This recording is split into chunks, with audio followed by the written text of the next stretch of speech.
So you can do, for example, an ambassador or a spy who has a little bit more information than the rest in the group. So he can sort of be an advocate for things, can try to make discussions work, can try to initiate discussions. But you can also say, okay, every week, for example, I'm going to put 1 or 2 or 3 persons in the spotlight. And you say that in the beginning already, and you say the 3 best respondents who were most active and have very good discussions, they're going to be in the spotlight. And you literally have to do it. So you have to make something on your platform so that everybody can see that it's them. So the active people will become more active that way. Also, which we already covered today, is the interface, which should be simple and stupid. It's easy to handle, not too many things on it, not many batteries of statements, because that frightens people off. So keep it simple and make it look nice and accessible. Also, you have to be transparent about things. It has to be clear at any stage why you're asking things, what they have to do, and how they can do it. Otherwise, maybe people don't participate because it's not really clear why they have to do something or what they have to do, and they don't do anything because they feel insecure. So you have to be very transparent. The IT support is also very important, and also the flawlessness 24/7, especially if you're international and you have time frames or time zones. You have to be accessible 24/7, otherwise people may not continue. The incentive structure is also an important part. I think we've heard it today already from the Dell people. You don't pay for an answer. That doesn't work. So maybe you can find some other way to reward people. For example, by giving information, or maybe by winning a prize, or anything else. We have to be very creative. It's different than the old days. And the fun factor is very important. I think that's it. Yeah. Okay, any questions?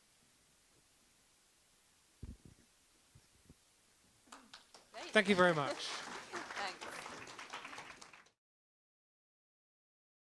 Although many of us agree that we can glean a lot of insight from social media, to actually go into people's Facebooks, into their photographs, I think we kind of come across a legal issue there, and also just ethics, just plain ethics. So it's gleaning info versus snooping, which is the main problem there. So the upshot of it is that we think that this is a great enabler, but we're not there yet in terms of actually using the respondent information. So we've still got a bit of a way to go.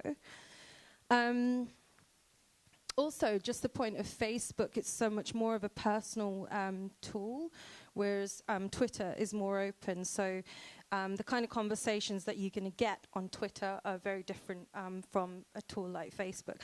We didn't actually mention it, but there are other tools as well. I think there's Pinterest, where you can learn about what inspires people, and lots of other different social media tools. What can we learn from how people use the social networking platforms? We like the idea of these buttons, these widgets. You know, somebody said it earlier about kind of the like buttons on Facebook. We think that these really make responses easy and fun. So if you've got a question, like a big question, that is going to just get hundreds and thousands of maybe likes or yeses or nos, then we think that's a really great way of actually kind of getting that information, sort of cutting through everything just to get to kind of the big thinking. But also, we're quite interested in the idea of limiting responses to fewer characters. Everyone is kind of familiar with that nowadays with Twitter and 140 characters. So we think that that could really be useful to be able to kind of limit lots of information that way. Learnings from sort of language of social media, sort of hashtags. I don't know who's hashtag today. I know I've been sort of tweeting through the event, but It kind of helps to understand a conversation when you've got kind of a feed. So sort of, for example, hashtag Qual360. That's the kind of common language of social media at the moment. And it's really useful to be able to understand a broad set of views from that kind of thing.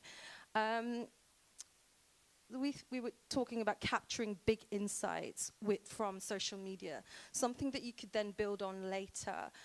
So start by gleaning information online through your Facebook, through your Twitter, through your online channels, and then build on it later via a different channel. So it could be that you take it offline, and it would give you a different set of responses and possibly help you to dig deeper for different insights. So are we using the full potential of people being on these social networks? Probably not currently at the moment. But what we felt in our group, that this actually raises a lot of thoughts and a lot of questions about methods used online. So the thing that we thought would be difficult was sort of gauging the quality and the depth of information through the social networks. We also talked about it possibly being used for recruitment, so we could kind of look to social networks in the future to recruit, but there are still obviously issues with that in terms of kind of how we do it. So it's a conversation that started. It's definitely a way to go. So yeah, I think we're just at the beginning of this one.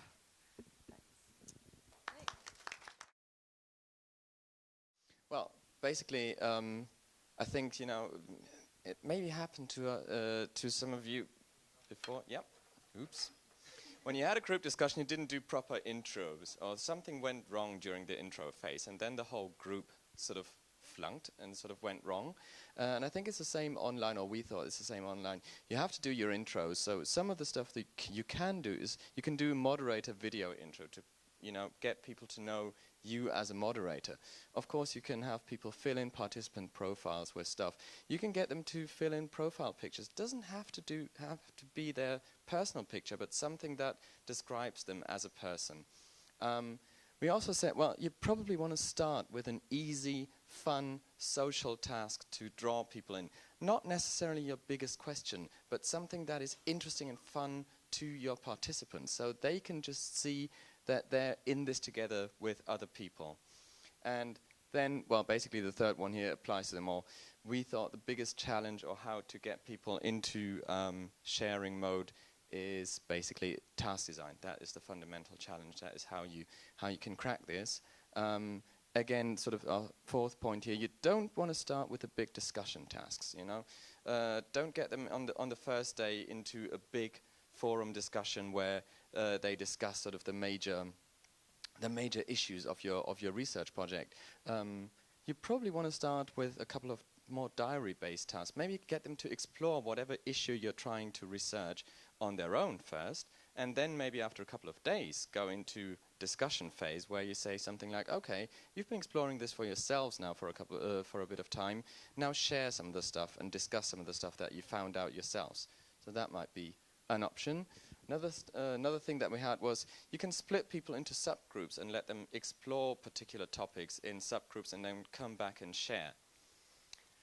The second topic that we had, or the second question, was how to deal with the fact that we get few spontaneous reactions as respondents have more time to think about their views. Well, our first reaction to this was, if you really want spontaneous and instant reaction, you might want to think about offering face-to-face or something hybrid to your client.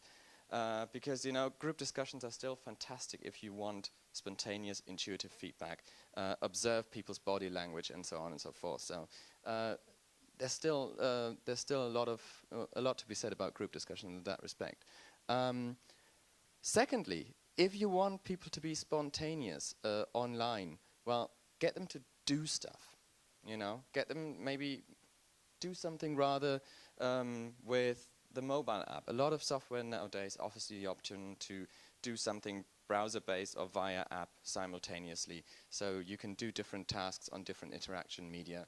So get them to perform, to play around, to explore and share this with you.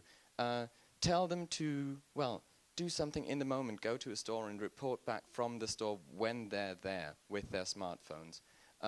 Give them quick and easy tasks. Give them stuff like video exercises. Let them unbox something that you sent them and record it on video. All of these things are, well, options if you want spontaneous reactions in your online or mobile study. We had the first thing we thought about was well, we had to think about was taking advantage of the asynchronous nature of online research, the fact that it's happening different times of the day, overnight, could be also over different time zones, that there's lots of things happening at different times and kind of ongoing at the same time, if you like. So one thing we thought first was, well, we thought that the fact that it's asynchronous, there are times when nothing's happening, and that's probably a good thing. So we should kind of respect the fact that there are breaks and pauses for the participants, as well as for the researchers and clients who have to kind of take in all the data that's coming in and digest it. And while we're digesting it actively, the idea, I think, was that respondents kind of digest it maybe more passively, because they've contributed, they've seen maybe in some cases what others have contributed as well, and we let it all soak in, so that it's so that they kind of digest it and are kind of involved at and capable to carry on the next stages with all that incorporated in their minds.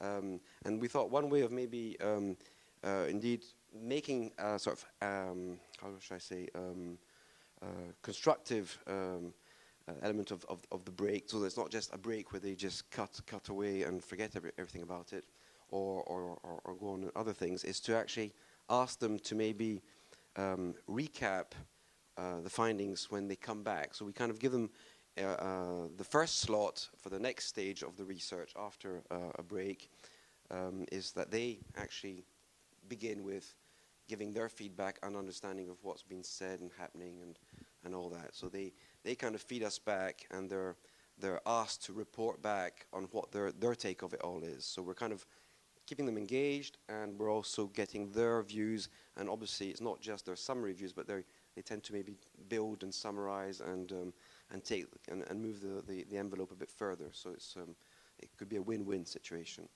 So yes, providing their own output, if you like. And I kind of added something, we didn't discuss that, but while I was taking the notes, we talked earlier about co-moderators as a sort of technique to, I can't remember who mentioned it, as something which was quite valuable in some cases. Well, I kind of thought of it as deputy moderators. They're not moderating as such, but by providing their own feedback, as you sometimes do in a group or discussion, you say, all right, okay, we've been saying a lot of things, now let me recap, I've heard this, I think I've heard that, and you're asking people to validate what your understanding is, or to take it forward, or to correct it. And so you're kind of asking them to do that, so I called it deputy moderating, if you like. Oh, I can't read myself. Yeah. Debate over, and another sort of dimension would be asking them to debate either, well, they're making them, we were kind of mixed feelings over that one, but giving them their own space so that they could set their own agenda, hopefully in line with what we're covering, sort of taking it further, covering issues among themselves that they're really interested in, things they could, like you have in a group, people start whispering and talking, oh, you did that, blah, blah. So we're giving them their own space, and hopefully it doesn't kind of go too far off, and that we can actually make use of it, and at the same time satisfy their need to stay engaged and address their own issues.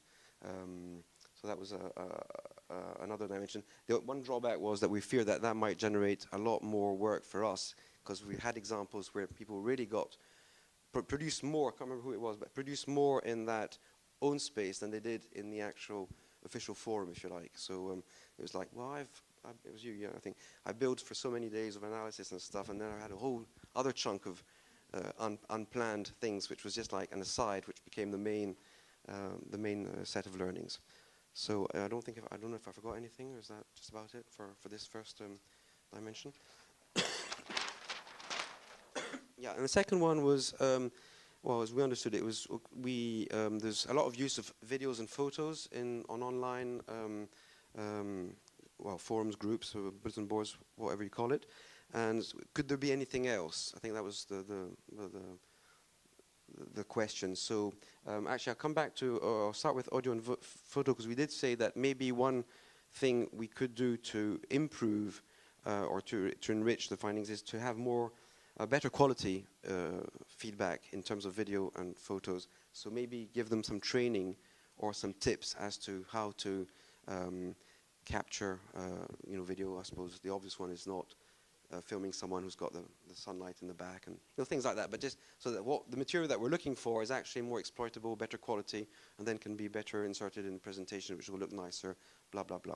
So that was one thing. But we thought of other things than photos and videos, because I think the idea was that there's a lot of that and not much else, and so we were looking at other avenues that could be of interest. So there was the idea of maybe drawing, but obviously that doesn't concern everyone, because a lot of people aren't comfortable or don't know how to draw very well. But for those who can, it can be really interesting to have another creative. It's more creative in a sense than audio and photo. Than video and photo, which is capturing things, which is very interesting, ethnographic. But if we want to give it a more creative dimension, maybe drawing could be an interesting route. So it could be storytelling.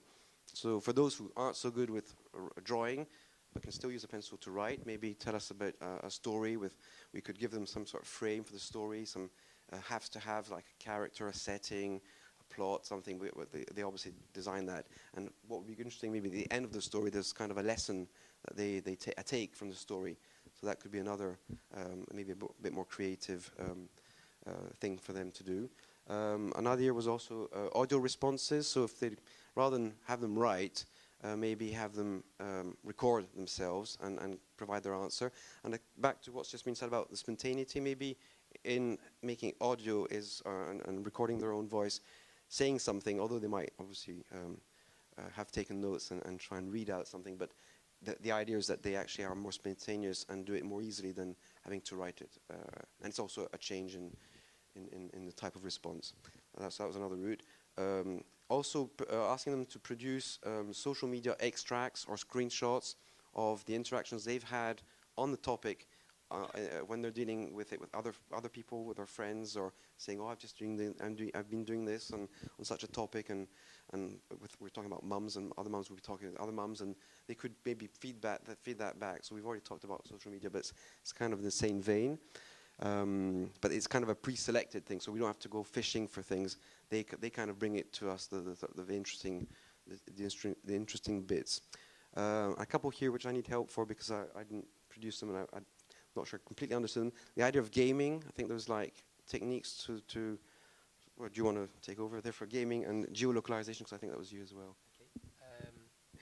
I was just looking at alternative ideas for getting feedback and entering some kind of gaming element within the task that was being set, whether that be a time dimension or whether it be, if you were, let's say, looking at brand attributes, doing it in what we've done one in a splat the rat formation, so that people have to pick attributes and they fly past very quickly and people have to pick the right one, so they concentrate more while they're doing the exercise. That's the idea of that.